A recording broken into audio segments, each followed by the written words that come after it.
Assalamualaikum warahmatullahi wabarakatuh. Mengapa sih sekolah mengadakan outing class atau field trip atau pariwisata?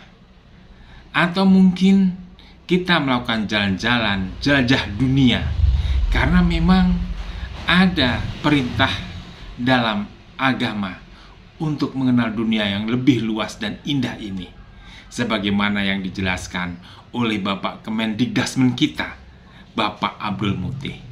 Ayo kita simak bersama-sama.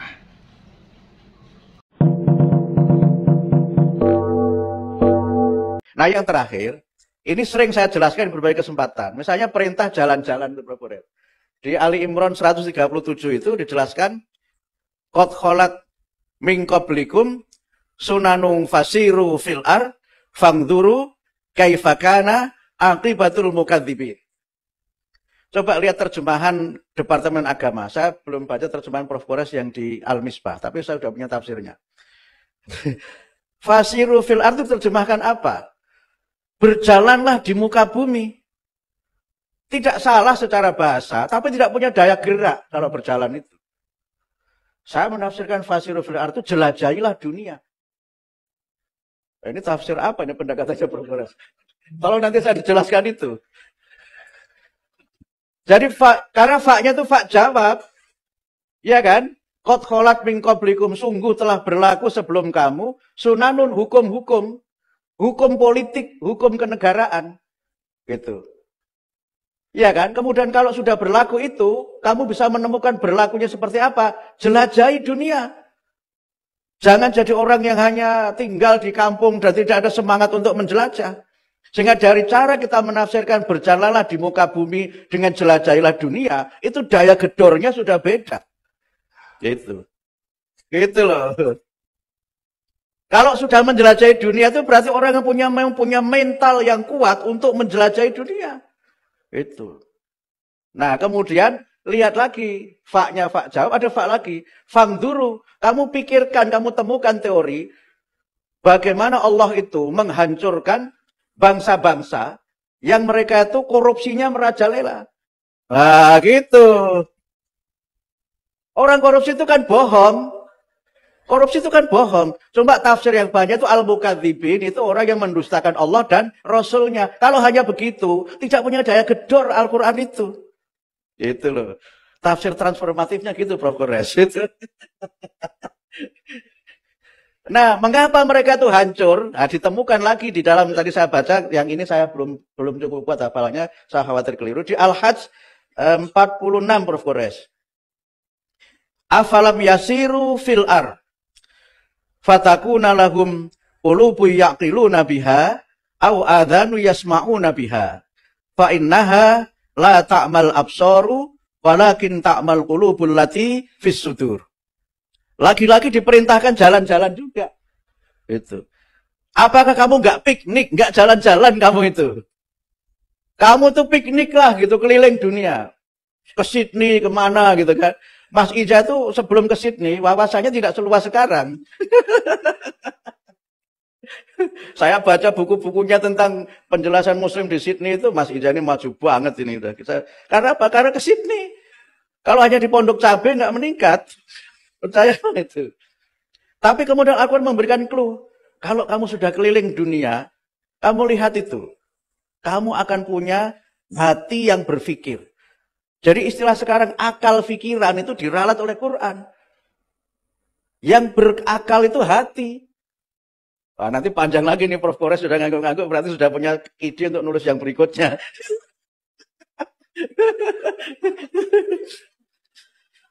Au adhanun yasma'una biha fa innaha la ta'mal absar walakin ta'mal qulubul lati fis sudur. Yang buta itu bukan mata mereka, tapi hati mereka. Orang-orang yang korupsi itu kan cerdas, tapi hatinya mati.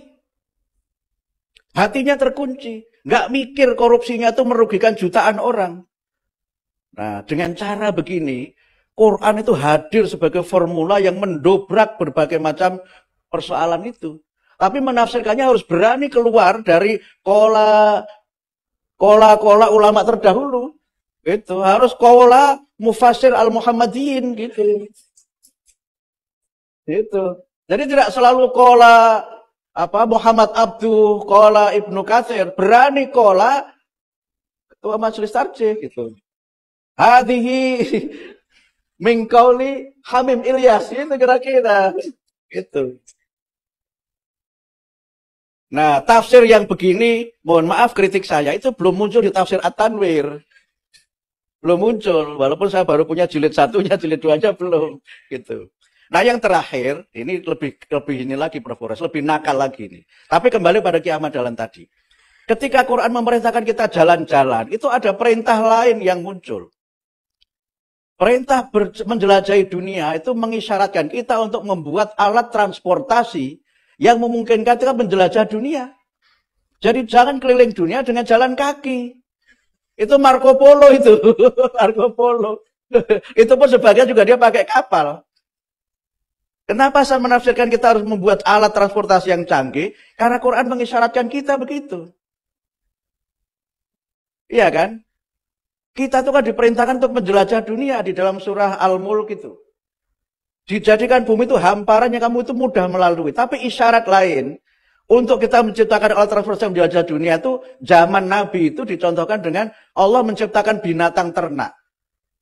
Yang binatang ternak itu sebagian kamu makan, sebagian kamu jadikan sebagai kendaraan. Dulu naik onta, ya sekarang ya jangan onta. Tapi semangatnya adalah alat transportasi agar kamu tuh bisa moving, bisa menjelajah dunia. Allah tuh menciptakan lautan, yang dengan itu kamu ciptakan kapal-kapal. Ya kan, dulu kapalnya kecil-kecil, sekarang kapal induk. Gitu. Nggak bisa kita menjelajah dunia kalau nggak ada alat transportasi yang memungkinkan kita menjelajah dunia.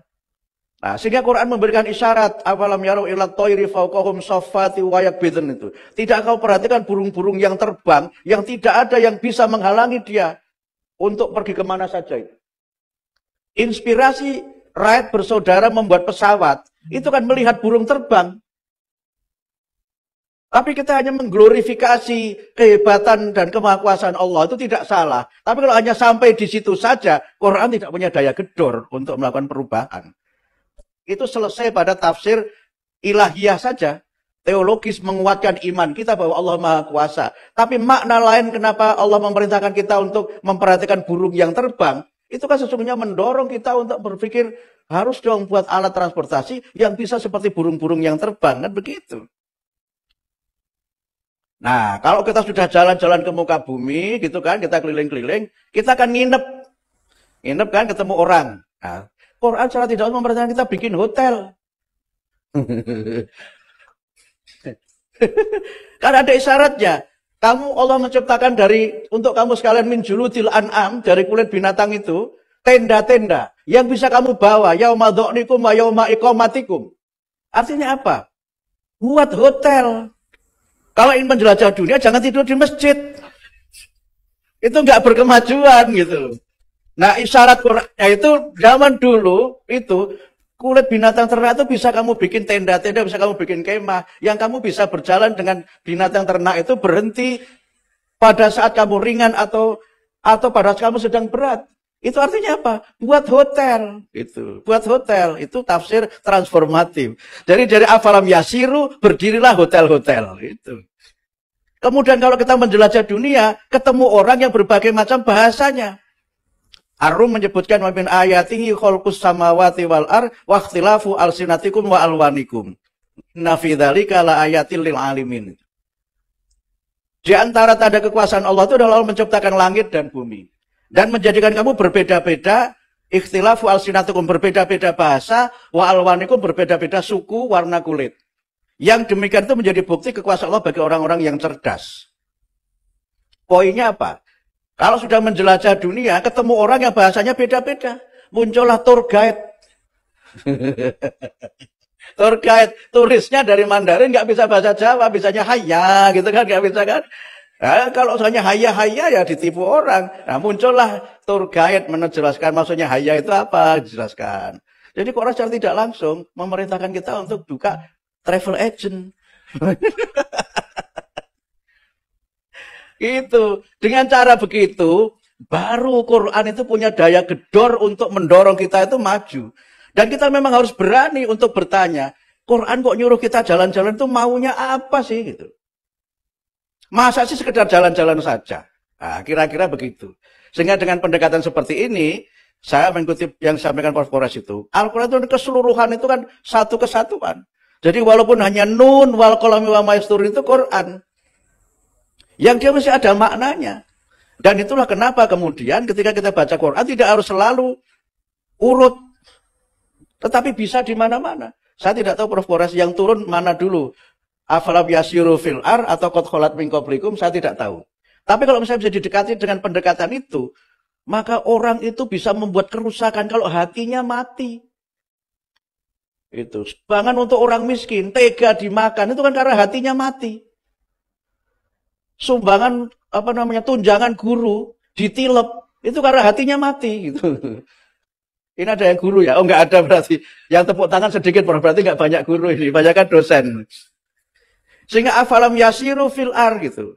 Tapi kemudian kita juga bisa melihat kan, Quran memerintahkan kita untuk reflektif. Coba kamu lihat itu. Dulu Ar-Rum ayat 9 itu, orang-orang itu hebat memakmurkan negaranya, memakmurkan bangsanya. Tapi begitu dia itu tidak taat kepada Allah, hancur mereka.